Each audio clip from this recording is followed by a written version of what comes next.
What is up, everybody? Isaac here with Civil Engineering Academy. Thanks for being here. Really do appreciate it. Thankful that you're checking this out or listening to it.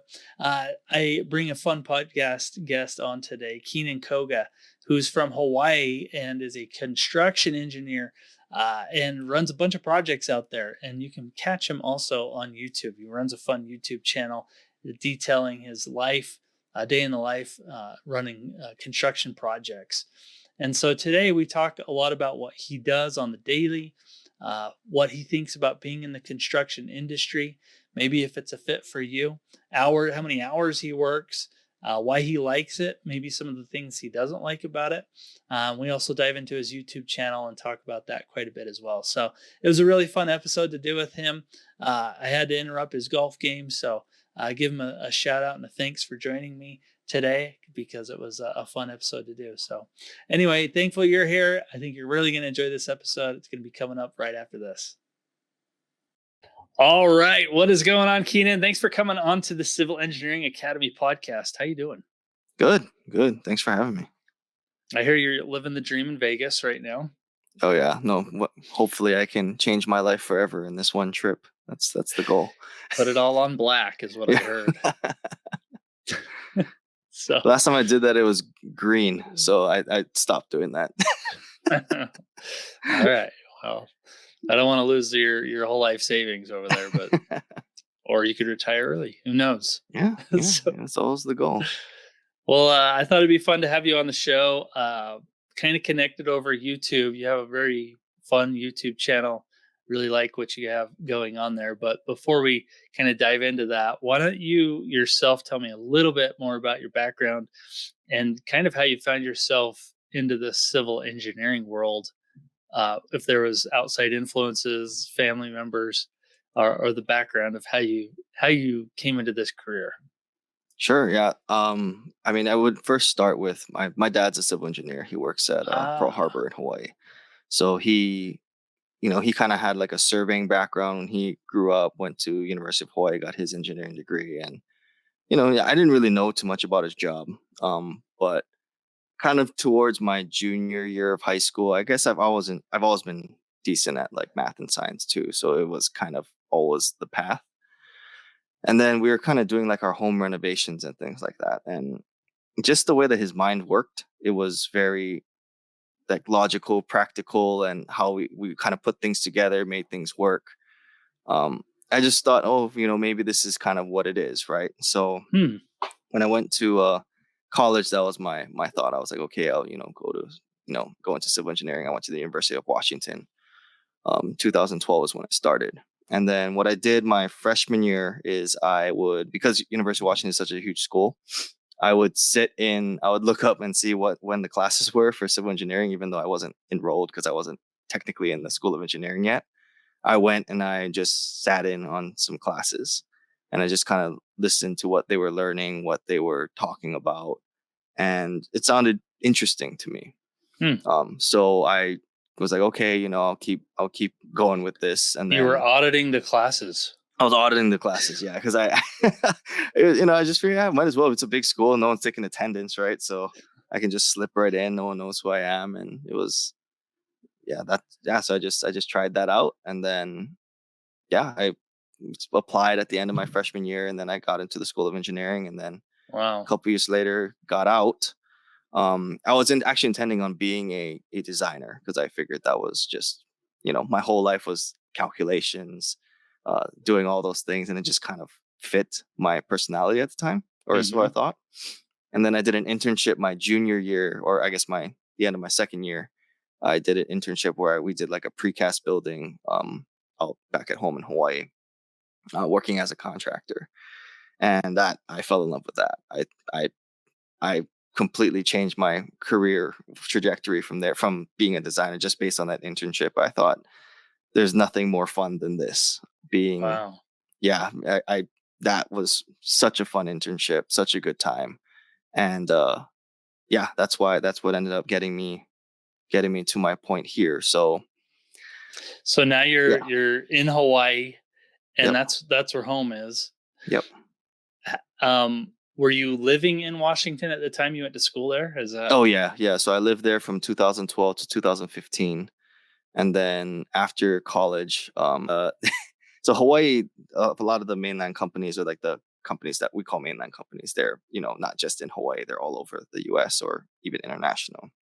A lot of the bigger ones pay a cost of living adjustment.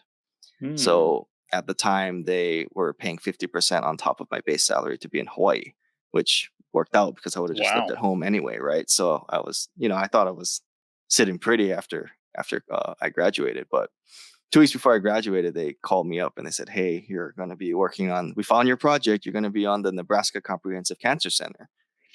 And I, sat there and I was like, "Where? Why would they build a Nebraska Comprehensive Cancer Center in Hawaii? Like, why? What a weird name for like a building in Hawaii." So I asked them, I was like, "Yeah, what part of the island is this?" And they're like, "Omaha." I was like, "Oh no!" So on top of having to live in Omaha, I also didn't get that cost of living adjustment. So 50% of that was taken away and cut down to zero. Oh, So wait, why didn't you get one for Omaha? yeah, well, that was what I was arguing. I was like, well, I It's was like, well, now still I gotta pay somewhere rent. else. Yeah, it's still somewhere else. I gotta, yeah. And then, yeah, it's like, but, I mean, to their credit, they did give me something. They recognized that, yeah, I wasn't, that wasn't part of the plan. And, I actually was there. I was there for about a few months, um, living my wildest dreams up in Omaha. Way to And then, go. yeah, and then my old superintendent from that job that I, initially started my internship back in the day, he moved companies to a company in Hawaii. And he Mm. just called me up and he's like, "What are you doing?" Omaha.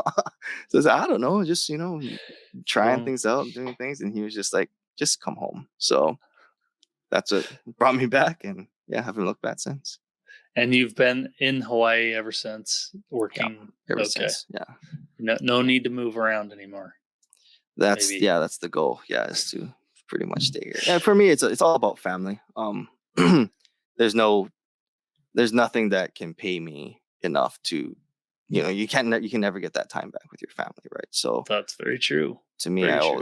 I always thought that no matter what, that was always the goal, so that I can always be there for them, no matter what.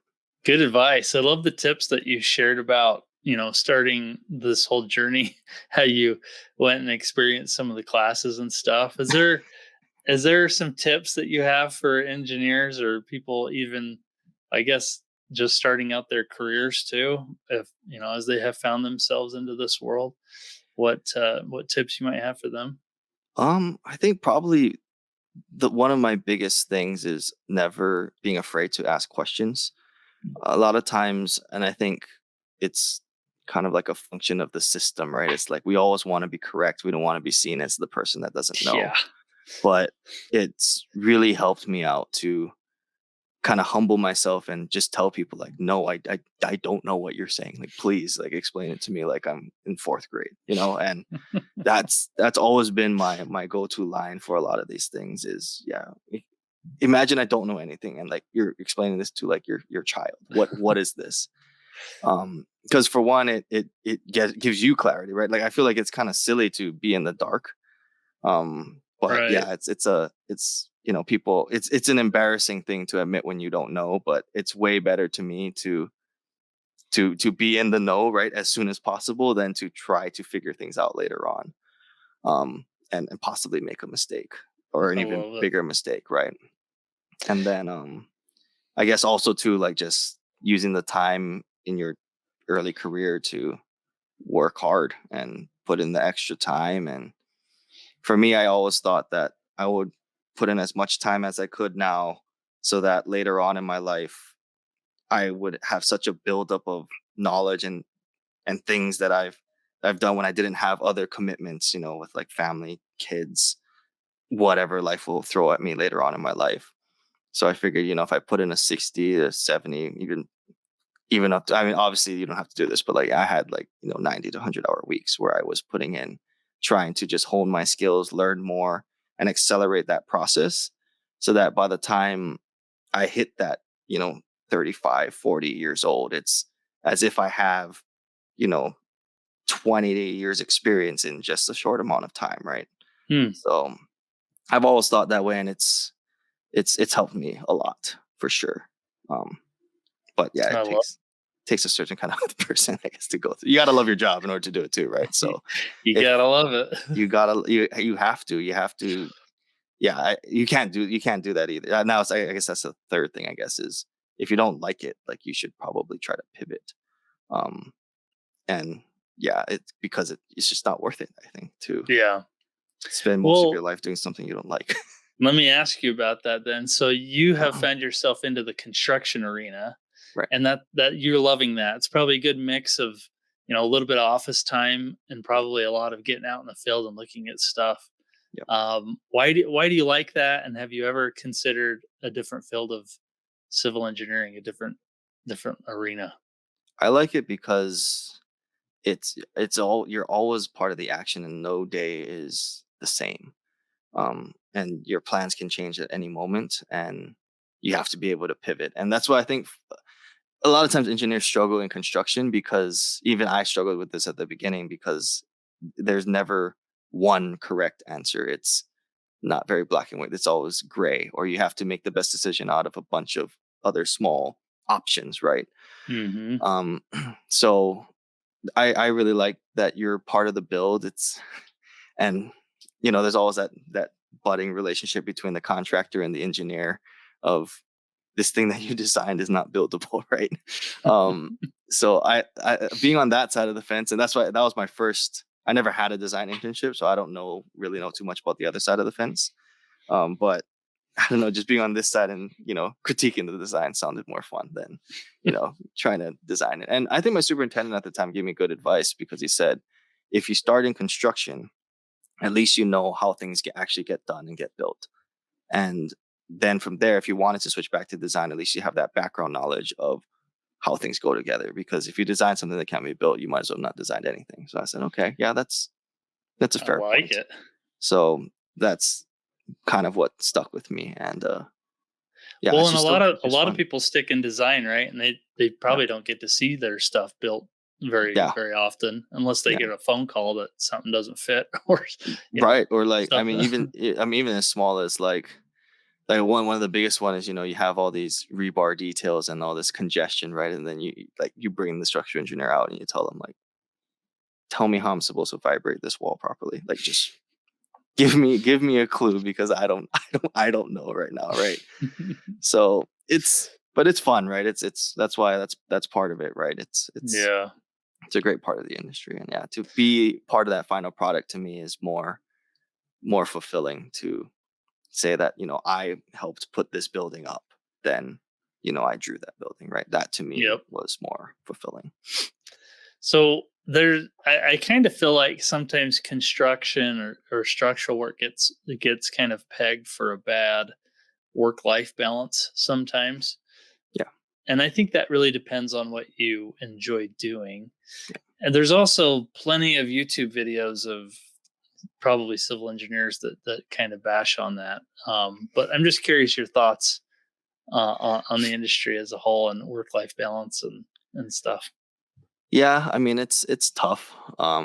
Construction can sometimes be worse. I mean, it depends on the project. Like, some jobs are night shift work, or when you get on these really big, high profile jobs that have tight schedules, tight budgets, and you're working 7 days a week, 14 to 16-hour days. Yeah, it can get pretty bad. Mm, But at the same time, at least on the contracting side, you're paid a little bit more. Some people would argue that we're not paid enough, and you know, it's a tough industry. But when you think about, like, the margins that we have, or how the industry is, it kind of makes sense that, like, if you had the amount of staff to give you that work life balance, you wouldn't be paid that much, right? So when you actually, like, look at the numbers of it, so it's like, okay, we're in this industry where you have to put in a little bit more, a little bit tougher.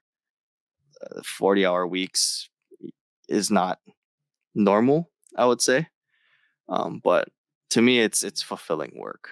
So if you're looking for something that's And you more get fulfilling. compensated for that, it sounds like too. I think so. I'd like to think so, but a lot of people challenge me on that too, and I understand, right? It's, when you look at other industries that pay more, like, um, it's just to me, it's just different. They're different industries, and like when you really break everything down, like, yeah, I believe we're paid, we're compensated properly for the work that we do. Um, but yeah. Okay. Well, what do you love most about being in construction? Is there a favorite project that you've worked on? One that stood out? Ooh. There's one that I did. It was a school, and it wasn't like the most successful project. It was probably one of the lose money jobs, but that's one where I spent, there was a 4 month period where I worked every day from maybe about, at least on the weekdays, from about 5 a.m. to like 1 a.m. the following day. Oh, Um, yeah, so to kind of backpedal, we just had a bunch of issues with the project. And that was one of the jobs where, like, to me, we really needed to look at the design a lot more, and look at it for constructability. Um, so it just required such a high level of excellence in concrete and steel construction, and any tolerances accounted for, it wouldn't have worked. So, but what we ended up doing is, so me and my foreman came up with this new system of forming our walls. Basically, we had on the second floor as a steel and concrete structure, and like we had like all the walls were sloping with the steel, and then there were beam pockets between each one. There was a wall that was on a curve, like two radius walls with stairs that we had to like lay out, and then put like all these like concrete reveals inside.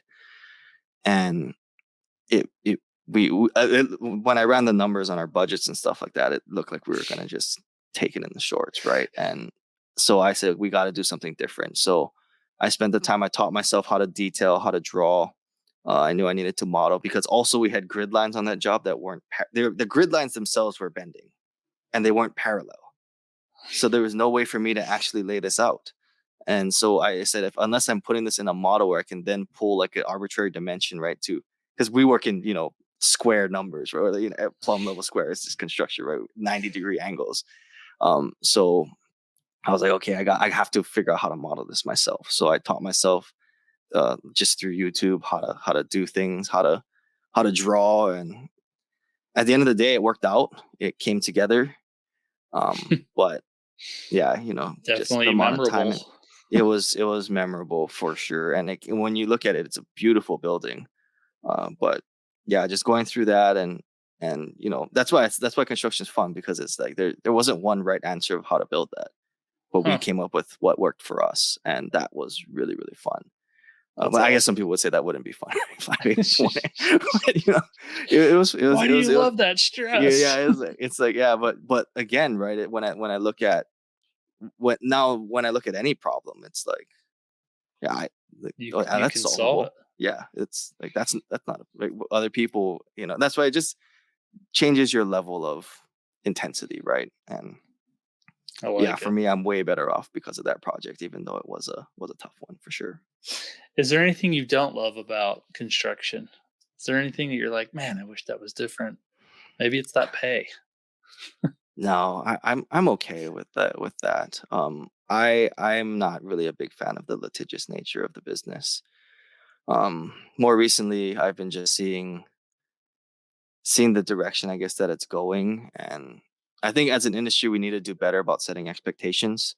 I think people think that, like, even though it's a brand new project, it has to be perfect, but it's just it's just not realistic, right? It's like, yeah, we will obviously try to achieve as much as we can, but especially when you have a job site with like 500 people on top of it, to say that you're going to manage every single person on that job Right. is just not You don't realistic. And you it's don't and become a manager of that.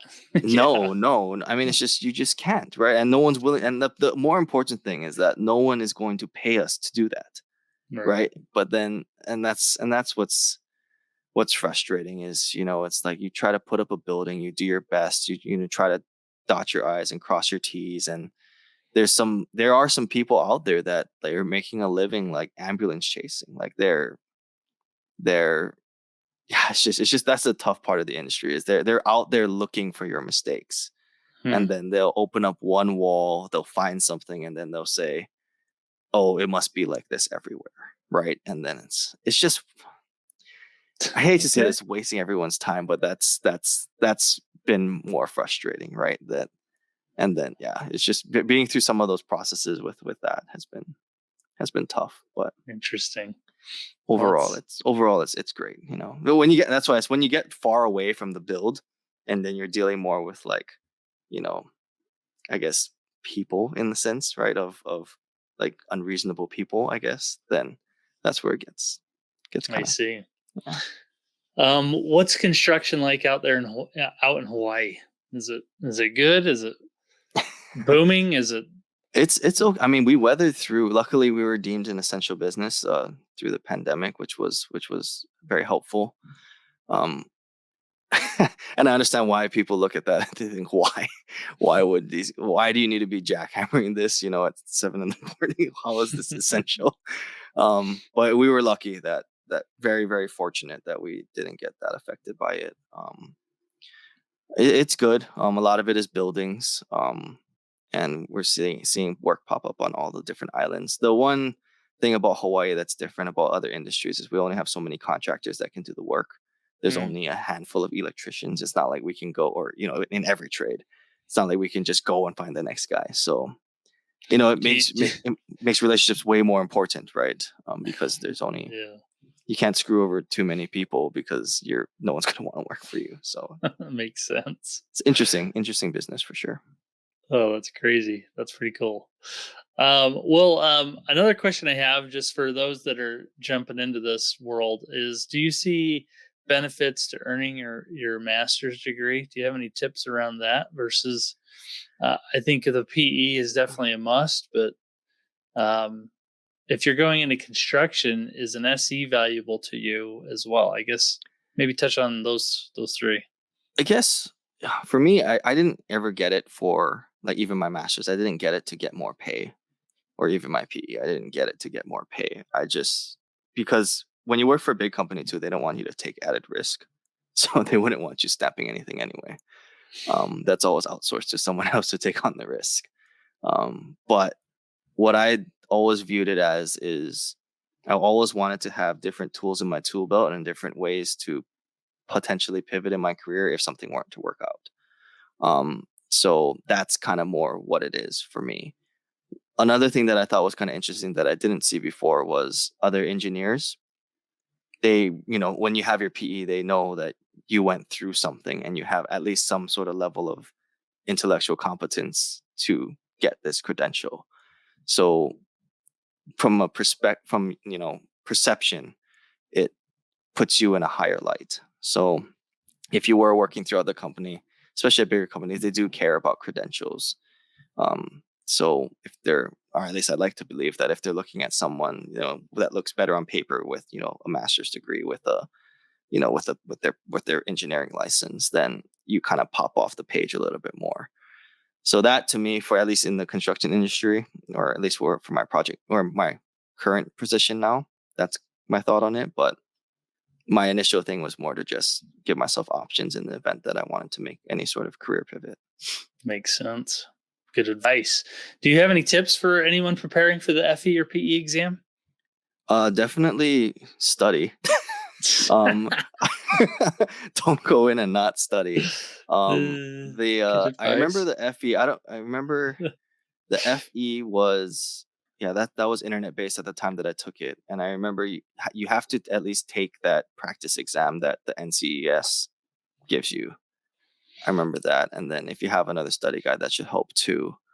Um, but I remember the FE being kind of fun because it was a lot of like Control F and then just finding all the different equations. And then I do remember too, if you are Uh, taking the test, don't like. I remember one of the guys, he thought that he was going to get excused for like the second half of the test or something, so he like sat there for like 20 to 30 minutes, and then yeah, and then I guess someone like one of the proctors luckily like grabbed them and was like, "Are you okay? Like, what are you doing?" He's, "Oh, I thought I'm waiting for you guys." And they're like, "Oh my God, like you just wasted 30 minutes of your time. So don't do that." And then for the PE, well, the PE is different now, though. I heard that the PE now is online based too, right? It It's not. is. It's not. I might have been like the last people to take it with like your open book materials. Ah, So that's a different game too. it And is. and I guess for me at the time, I was trying to balance YouTube and the test and my work. And for whatever reason, I had committed to YouTube and my work. And then I was like, and maybe the test will just. And then I guess like 2 weeks before, I had an epiphany, like I don't want to take this test again. so then, so then I took like a week off to study. Um, and I wasn't super comfortable, so I would not suggest that you try to do that. I suggest you try to do one of the other courses because it's probably well worth your money. Um, Okay. yeah, I know. Good advice. I'm telling you, it was. I was very fortunate to have passed the test, given my my mindset at the time. But because the thing that I realized too, as I was taking the test, was I have not focused for 4 hours straight in quite some time, if at all. Right? I mean, it's right. I mean, throughout the day, you just never are thinking for that hard for that long. So I was actually mentally exhausted after the test. Oh So yeah. Your brain is fried for your sure. brain is actually fried. And it's like when people say that, right? I always think like, that's you're just not mentally tough enough, right? But then as I'm sitting there like thinking for that long, like you can actually feel like your brain like relaxing or something, or that's what it seems like. So yeah, definitely practice problems. That's and then Good tips. knowing how to go through that for sure. Well, let's dive into your Yeah, probably YouTube. not. Probably. I don't know if that's the tips that Let's you switch gears. wanted me to get, but that's what I did. I like it. Yeah, definitely study. Let's dive into your YouTube channel a little bit. So, Okay. what was your motivation behind that? Um, what do you enjoy doing about it? What don't you enjoy doing about it? I like we were kind of talking about earlier. I originally started it just as a thing on the side to kind of tell my friends more about like financial things. Mm-hmm. And then all of a sudden I saw, I don't know even know why I made this video, but I just made one about what I do as a project engineer in construction. And then I just noticed that that video was getting views. So then I thought, I guess there's a handful of people searching for this. So I just made a couple more videos, and then one thing led to another, and then the channel kind of popped off a little bit. I do enjoy when people reach out, like yourself. I just enjoy the fact that you know people are interested. People want to know more about the industry, and they want to kind of set their career up for themselves and take like the next couple steps. So I find that really nice to hear when people reach out to me and they say, "Oh, your videos made me realize that maybe this is something that I kind of want to do. I didn't know this was like that before," or like, "Thank you for being honest about work-life balance and things like that." So that's been really nice. It's also been interesting too to hear about people around the world. Like I've had people well, maybe not Antarctica, but like every continent essentially reach out to me, um, and asking me about what I do, and that's been super awesome to see. And then hearing from them what their experience is like, because some of them tell me like, "Hey, that civil engineering is not like that here," and I thought, "Oh, okay, yeah, well, like, thanks, thanks for letting me know." I don't know. Yeah. Um, but that's why too. It's like all my experiences, U.S. and I guess more so Hawaii based, right? So just having that open perspective about how far-reaching this industry really is has been really, really nice. And then I guess for myself, I guess things I don't like about it is like I just feel like I just gotta post more. I have to be more consistent. Like there was a time where I mean, I guess kind of same way. It's like for what I had that one project was when I first started, I said, okay, I got to make 2 videos a week. Don't miss an upload. And I did that for like about 6 or 7 months. And that's what got me my first like 10 to 12,000 subscribers was in the first 6 months. And then, but yeah, that was like, I was still working. So, wake up at, 6 or whatever, go into work, come back at like 7 or 8, film, edit. All my weekends were filming and editing. So like, 1 in the morning. So it wasn't easy. And then when you see that, you, especially at the beginning, you're not making any money off of it. No, you're not. You're making, yeah. So it's purely your own passion project. So yeah, I just, so then there was a point, and I think that was what happened when I took the test, was my breaking point. So you can see when my uploads stopped kind of being 2 times a week was when I took the PE exam. So and maybe that 8 hours of brain frying like just rewired my brain so that I couldn't maintain that consistency. So that's why you need to practice your problems so that you don't get shocked by the 4 hours of thought 2 times in a row. Yeah, that's very true. But yeah, I have that guilt. I think it's good stuff, man. So no, I appreciate keep it going. And I feel the same way. We're kind of in a similar space, and there is a drive to create. And frankly, I actually think engineers, I think more engineers, more and more, are trying to be more creative as well, and finding an outlet to be more creative. And actually, I started a whole course on the side of all of this, Civil Engineering Academy, try to help people learn how to be more creative and get that stuff online. Nice. And yeah, so I do think there is a thing for that. And if you can find a way to do it, whether it's YouTube, podcast, something, then go for it.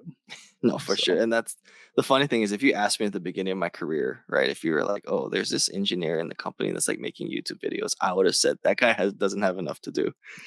If this guy has time to be making these videos on the side, like, what is this guy?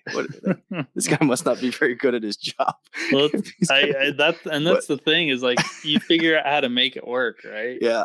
Because I've had a career and a job like my entire life, and still to this day, I do run Civil Engineering Academy, but I still have a full-time job as an engineer, and you make it work. You do it on the side. So anyway, for sure, it's all behind the scenes. It's all behind the scenes.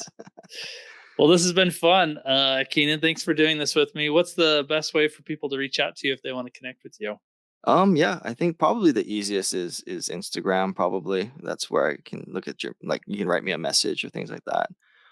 So my Instagram is KIKOGA, and then you can YouTube my name, and just check out the channel, comment. If you watch my videos and you're one of the first people to comment, I will for sure respond to you. So if you're there within like the first, 48 hours or so, or even two, I still comment back on people that, just kind of scroll through my phone and comment back where I see fit. So if you want to try there too, that's another good spot.